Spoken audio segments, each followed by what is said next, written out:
الحمد للہ وحدہ والصلاة والسلام علی من لا نبی بعدہ اما بعد۔ آج کی تراویح میں 25واں پارہ ہوا، اس کے اندر کئی صورتیں پڑھی گئی: سورہ شورى، سورہ زخرف اور سورہ جاثیہ۔ سورہ شورى کے ذریعے اللہ تعالیٰ اپنے بندوں کو یہ بتلانا چاہتے ہیں کہ اپنے دنیا اور دین کے کاموں میں مشورہ کر کے کریں۔ یہاں تک کہ گھروں کے معاملات کے اندر بھی شوہر کو اپنی بیوی سے، بیوی کو اپنے شوہر سے، اولاد کو اپنے ماں باپ سے، ماں باپ کو اپنے اولاد سے، کسی بھی معاملے میں مشورہ کر کے کرنے میں اللہ جل شانہ اس میں خیر و برکت کو ڈال دیتے ہیں۔ اور جو فیصل ہوتا ہے، فیصلہ کرنے والا، جو ججمنٹ کرنے والا ہوتا ہے، وہ حق اور انصاف کی بنیاد پر فیصلہ کرے، کسی ایک طرف بھی کسی بھی وجہ سے جھکاؤ نہ کرے۔ مثال کے طور پر کسی سے کوئی غرض وابستہ ہے، یا کسی کا کوئی ڈر ہے، یا کسی سے کوئی لالچ ہے، اس بنیاد پر اگر آپ فیصلہ کرتے ہیں تو یہ قرآن کے اصول کے خلاف ہے، جو بہت بڑا گناہ ہے، اللہ کے پاس پکڑ کا ذریعہ ہے۔ اسی طرح اس کے بعد سورہ زخرف ہے۔ سورہ زخرف میں اللہ جل شانہ نے قیامت کا منظر کھینچ کر انسان کو اس کے عمل کی طرف توجہ دلائی ہے۔ اسی طرح سورہ دخان ہے۔ سورہ دخان جس کے اندر اللہ جل شانہ نے قیامت کی ہولناکی کا تذکرہ کیا ہے،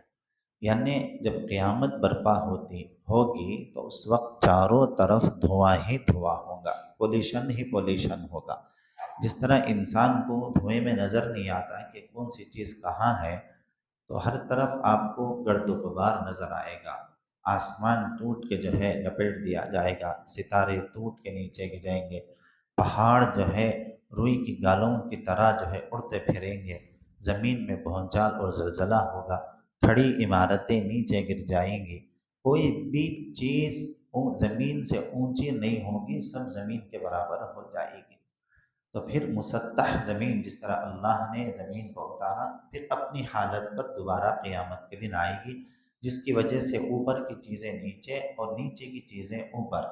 یعنی اوپر سے مراد جتنی چیزیں آج کھڑی ہوئی، چلتی ہوئی، حرکت کرتی ہوئی، مومنٹ کرتے ہوئے نظر آ رہی، سب زمین میں گریں گی، اور نیچے کی چیزیں اوپر آنے سے مراد زمین کے خزانے، منرلز، معدنیات، یہاں تک کہ مردے، مرحومین، سب اپنے اپنی قبروں سے اٹھیں گے۔ یہ سب یعنی اوپر نیچے کر دیا جائے گا پورا نظام، جس کی وجہ سے پورا ایک بھونچال، زلزلہ، دھواں والی کیفیت ہوگی۔ ہر انسان نفسا نفسی کا عالم میں ہوگا، کوئی کسی کو نہیں پوچھے گا، یہاں تک کہ نہ بیوی شوہر کو، نہ شوہر بیوی کو، نہ اولاد ماں باپ کو، نہ ماں باپ اولاد کو، یہاں تک کہ اللہ کی طرف سے کوئی فیصلہ نہ ہو جائے۔ بہرحال بڑا عجیب و غریب سورہ ہے، اس کے معانی پر غور کر کے اپنی زندگی میں تبدیلی لانے کی ضرورت ہے۔ اسی طرح اس کے بعد جو ہے سورہ جاثیہ۔ جاثیہ کے اندر بھی قیامت ہی کے منظر کو اللہ نے کھینچا ہے کہ لوگ حساب کتاب کے لیے اپنی سورینوں کے بل جس کے جتنے گناہ ہوں گے وہ شرمندگی کے باعث آئیں گے، یعنی انسان دنیا سے جتنا بوجھ لے کے جائے گا اتنا ہی اس کے لیے وہاں پر وبال ہوگا، اتنا ہی پکڑ ہوگا۔ اور جو انسان دنیا سے جتنا ہلکا ہو کے جائے گا، یعنی نہ اس نے کفر شرک کیا، نہ اس نے گناہ کیا، نہ کسی کا حق اس کے اوپر ہے، ہر اعتبار سے ہلکا پھلکا انسان ہے، گناہوں سے بھی، دوسروں کے حقوق سے متعلق بھی وہ انسان آسانی کے ساتھ جنت میں چلا جائے گا۔ اور اگر خدا نہ خواستہ کسی بوجھ کے تلے انسان ہے، تو پھر انسان جو ہے اپنے آپ کو چھپائے گا اور بے عزتی محسوس کرے گا۔ بہرحال یہ چند باتیں جو ہیں ان صورتوں سے متعلق تھی۔ اسی کے ضمن میں ایک آیت آئے کہ انسان کو چاہیے کہ اپنے عمل کو درست کرے آخرت کے لیے۔ اسی سلسلے میں ایک مسئلہ زکوٰۃ سے متعلق باقی رہ گیا تھا، جو اس آیت کے ضمن میں بھی اشارہ ہے۔ زکوٰۃ کے 8 مصارف سے مراد یعنی کس کو ہم زکوٰۃ دینا ہے، تو اس کے اندر سب سے پہلا حق رشتہ داروں کا ہے۔ زکوٰۃ دینے میں سب سے پہلے آپ اپنے خاندان کے رشتہ داروں کی لسٹ بنائیں،